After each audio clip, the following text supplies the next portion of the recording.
Her touch wasn't human. The alien bride who wanted to claim my soul. First Contact Elias Mercer gripped the handrail as the diplomatic vessel broke through Nixia's atmosphere. The planet's 3 moons created a silver halo around the crystalline landscape below, structures reflecting light in patterns his human eyes could barely process. "Final approach, Ambassador," the pilot announced. "Nixian delegation awaiting your arrival." Elias nodded, straightening his charcoal diplomatic uniform. At 34, he was the youngest ambassador in Earth's interstellar diplomatic corps, chosen for his empathic abilities and unflappable demeanor. This mission would determine Earth's standing in the Galactic Alliance. "Remember," his senior advisor Jensen whispered, "the Lumina are energy sensitive. Maintain emotional neutrality during initial contact." The landing pad shimmered beneath them, composed of what appeared to be liquid crystal. As Elias descended the ramp, the welcoming party came into view. His breath caught in his throat. The Lumina delegation stood in perfect formation, their iridescent skin shifting colors with each movement. At their center stood a figure that made Elias momentarily forget his diplomatic training. She, if such terms applied, had a humanoid form but radiated an inner light that pulsed with each breath. Her features were delicate yet alien, with eyes like cosmic nebulae. "Ambassador Mercer," she spoke, her voice creating harmonics that seemed to vibrate through his chest. "I am Soraya, Royal Emissary of the Lumina Consortium. Nixia welcomes you." Elias bowed as briefed. "The people of Earth extend gratitude for your hospitality, Emissary Soraya." The ceremonial greeting proceeded according to protocol until the ritual exchange of tokens. As Soraya placed a crystal emblem in his palm, her fingertips brushed against his skin. A jolt of energy, like lightning but pleasurable, surged through his body. Elias gasped involuntarily, dropping the token. Soraya's luminescence flared brightly, her nebula eyes widening in what appeared to be shock. The Lumina delegation murmured in their musical language. "Forgive me," Elias stammered, retrieving the emblem. "Static electricity, perhaps?" "No apology necessary," Soraya replied, though her light pulsed in an irregular pattern. "Your journey must have been taxing. Allow me to show you to your accommodations." As they walked through corridors of impossible architecture, Elias noticed Soraya maintaining careful distance.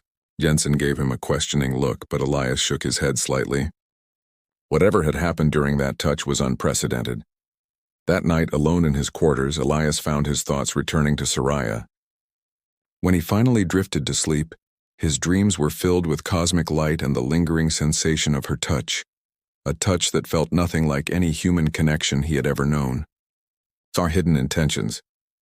The Lumina Grand Hall stretched impossibly upward, its crystalline walls catching and amplifying the natural bioluminescence of its occupants. Elias stood beside Jensen, observing the gathering of Nixian dignitaries with careful diplomacy. His gaze, however, repeatedly found Soraya across the chamber.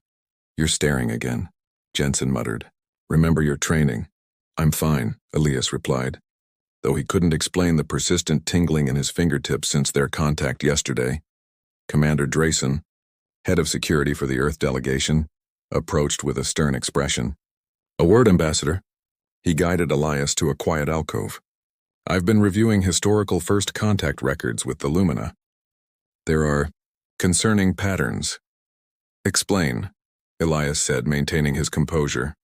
3 previous diplomatic missions reported unusual physical reactions after contact with Lumina representatives. One theory suggests they feed on human emotional energy, harvesting it somehow. Drayson's voice lowered. "And your assigned guide is no ordinary emissary. Our intelligence indicates Soraya is royal lineage specifically selected for you." "Selected?" Elias frowned. "In their culture, they call it soul binding. It's essentially a political marriage, but with an energy component we don't fully understand." Before Elias could respond, the ambient light shifted as Soraya approached. Her luminescence had changed to a soft blue that seemed to envelop him like gentle waves. "Ambassador Mercer," her voice created harmonics that resonated through his chest again. "Would you accompany me to the observatory gardens? There's a celestial alignment occurring that might interest you." Drayson gave a subtle warning glance, but Elias nodded. "I'd be honored." The observatory gardens defied Earth physics, floating crystalline platforms supporting alien flora that responded to their proximity by glowing brighter. As they walked, Elias noticed how other Lumina regarded Soraya with deference. "You're not just an emissary, are you?" he asked carefully. Soraya's luminescence flickered. Embarrassment, perhaps. "I am third daughter of the Lumina Consortium. My assignment to your delegation is significant." "Soul binding?" he ventured. Her nebula eyes widened.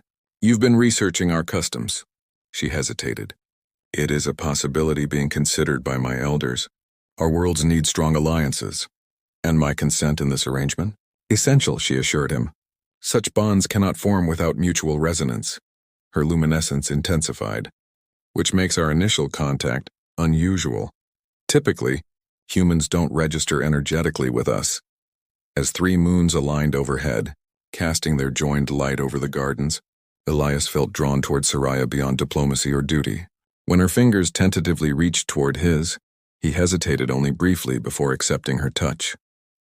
The energy that flowed between them this time was gentler but deeper, like currents pulling him into uncharted depths. Later that night, alone in his quarters, Elias found himself caught between Dracen's warnings and his own inexplicable attraction. He studied his reflection, wondering if the faint glow visible beneath his skin was merely imagination or something transforming within him. Forbidden connection. The emergency sirens wailed throughout the Nixian capital. Reports of Vorseth ships breaching the defensive perimeter had sent the diplomatic compound into lockdown. Elias hurried through the chaos, searching for his team. "Ambassador!" Soraya appeared around a corner, her luminescence pulsing with urgency. "We must evacuate you immediately. The Vorseth target off-worlders first." "Not without my delegation," Elias insisted. "They've been secured in the secondary bunker," she assured him, taking his arm. "You require special protection." Before he could question this, an explosion rocked the corridor. Soraya pulled him through a concealed passage that spiraled downward into darkness. As light faded, her bioluminescence became their only guide. "Where are we going?" Elias asked as they descended deeper. "Ancient chambers beneath the city. The Vorseth cannot detect life signs through these minerals." They emerged into a vast cavern where crystal formations created natural chambers. Geometric patterns carved into the walls emitted faint illumination. "These are the ancestral halls," Soraya explained, her voice reverent. "No off-worlder has seen them. Then why bring me here?" Soraya's luminescence shifted to a deep violet, a color he'd never seen her emanate before. "Because your energy signature has already begun harmonizing with mine. It's unprecedented." Hours passed as distant battles raged above. In the isolation of the ancient chambers, conversation flowed more freely. Soraya explained how her species communicated through energy exchanges that transcended words, emotions, memories, and sensations transferred directly. "The soul binding isn't political manipulation," she explained. "It's the deepest connection possible between beings." "And the rumors about feeding on human emotions?" Elias asked directly. Soraya's light dimmed momentarily. "A misunderstanding of our nature. We don't consume energy, we amplify and return it. The exchange is meant to be mutual, beneficial." As fatigue overcame them, they settled against a wall of warm crystal. The proximity between them had grown comfortable, necessary even. "May I share something with you?" Soraya asked. "A true Lumina greeting?" When Elias nodded, she placed her palm against his chest. This time the energy flowed like warm honey through his veins. Without instruction, he mirrored her gesture, placing his hand over her heart. The connection bloomed between them, a circuit completed. Suddenly he could feel her emotions. Curiosity, concern, and something deeper he couldn't name. When their lips met, it was like stars colliding. The energy exchange intensified, illuminating the entire chamber around them. All diplomatic protocols, all warnings faded against the reality of their connection. Something neither human nor Lumina, but uniquely their own. Later, as they lay intertwined on a bed of soft crystal moss, the glow beneath Elias's skin was undeniable, a visible manifestation of something profound changing within him, between them. Betrayal and truth. 3 days after the Vorseth attack, diplomatic relations had resumed with tense formality. Elias sat in his quarters reviewing security reports when Jensen entered without announcing himself. "You need to see this," he said, placing a data crystal on the desk. The holographic display activated, showing laboratory imagery. Elias recognized himself sleeping, a faint luminescence visible beneath his skin. Notes in Lumina script scrolled alongside. Where did you get this? Elias demanded. Drayson's team intercepted it from the Lumina Research Division, Jensen explained. They've been monitoring your physical changes. Your connection with Soraya is being documented as a scientific study. Elias felt cold despite the persistent warmth that had radiated through him since the night in the ancient chambers. Translation? Partial only. Terms referring to energy harvesting, human compatibility, and bonding trials. The door chimed and Soraya entered, her luminescence bright with excitement. It dimmed immediately when she saw the hologram. You've been studying me, Elias stated flatly. Was any of it real, or am I just an experiment? Elias, her voice lacked its usual harmonic resonance. This isn't what it appears. Then explain why my biological data is being collected without consent. Soraya approached, but Elias stepped back. Her light fluctuated with distress. All potential bindings are monitored for compatibility and safety, she explained. Yes, you are unique. The first human to show energy resonance with our kind. That has scientific importance, but it doesn't diminish what's between us. And these? Elias gestured to terms highlighted in the translation. Mistranslated, Soraya insisted. Not harvesting, harmonizing. We've never had a human whose energy signature could synchronize with ours. Jensen cleared his throat. The Earth delegation is recommending immediate withdrawal from negotiations. Give us a moment, Elias ordered. When they were alone, he faced Soraya. Was any of what happened in the chambers genuine? Her luminescence pulsed with an intensity that made the room's crystals resonate. Everything. But I serve my people as you serve yours. The research is separate from what I feel. And what exactly do you feel? The question emerged more vulnerable than he intended. Before she could answer, alarms blared again. The Vorseth had returned with reinforcements. Ambassador, we must evacuate. Drayson's voice came through the communication system. Chaos erupted as the diplomatic compound's shields failed. Running through corridors filled with panicked personnel, Elias lost sight of Soraya in the confusion. He reached the evacuation point where Earth vessels were boarding. Sir, we must depart now, Drayson urged, physically pulling him toward the ship. A massive explosion rocked the landing platform. Through the smoke, Elias saw a group of Vorseth warriors advancing. Their attention fixed on him. The human ambassador would be a valuable hostage. Before Drayson could react, a blinding light streaked between Elias and the approaching threat. Soraya materialized, her luminescence focused into a protective barrier. The energy emanating from her was so intense that Elias had to shield his eyes. Go, she commanded, her voice strained as she maintained the shield against Vorseth weapons fire. Not without you. Elias reached for her. I will find you, she promised, her light beginning to flicker with exertion. Some bonds transcend distance. As Drayson dragged him aboard the departing vessel, Elias watched Soraya's light dim as she collapsed under the Vorseth assault. The last thing he saw before the ship doors sealed was her body being taken by enemy forces, her light nearly extinguished. Transcendent Union 2 months passed. Earth's Interstellar Council declared the Nixia mission a failure and reassigned Elias to diplomatic training duties. The glow beneath his skin had faded, leaving him feeling hollow. Medical scans showed his cellular structure had been temporarily altered by the energy exchange with Soraya, but was returning to normal, a fact that filled him with inexplicable grief. You need to move on, Jensen advised during their weekly meeting. The Lumina have gone silent since the Vorseth occupation. There's no evidence Soraya even survived. But Elias knew differently. Sometimes in dreams he felt whispers of her presence, faint pulses of energy that seemed to call to him across impossible distances. Late one night, working alone in his office, Elias noticed the crystals on his desk beginning to resonate. A familiar warmth spread through his chest as the room's lights flickered. Elias. The voice wasn't audible but felt within him. He turned to find a projection of Soraya, not physically present but somehow connected to his energy.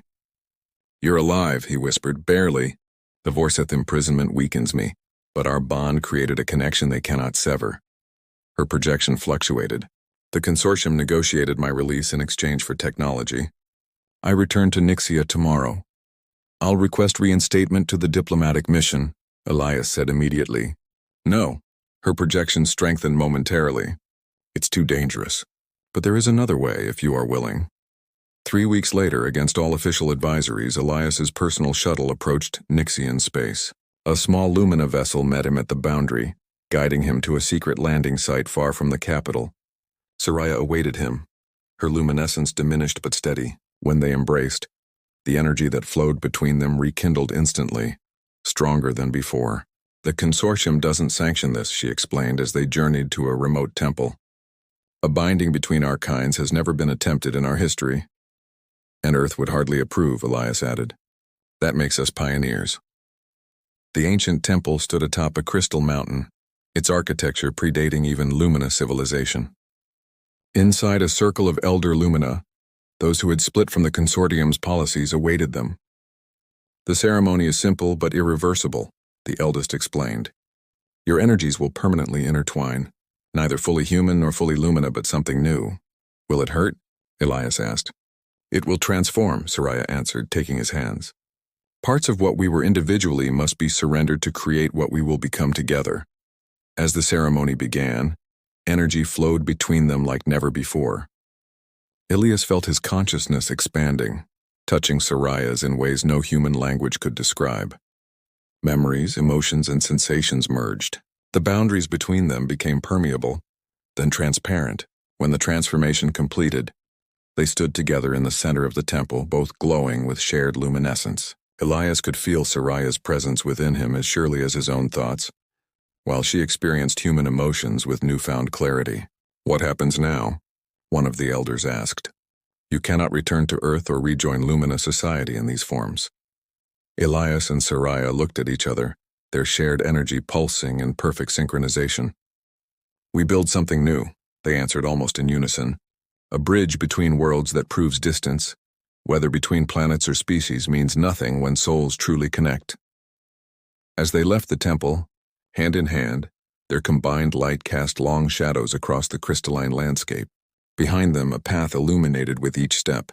Before them, uncharted possibilities stretched across the stars.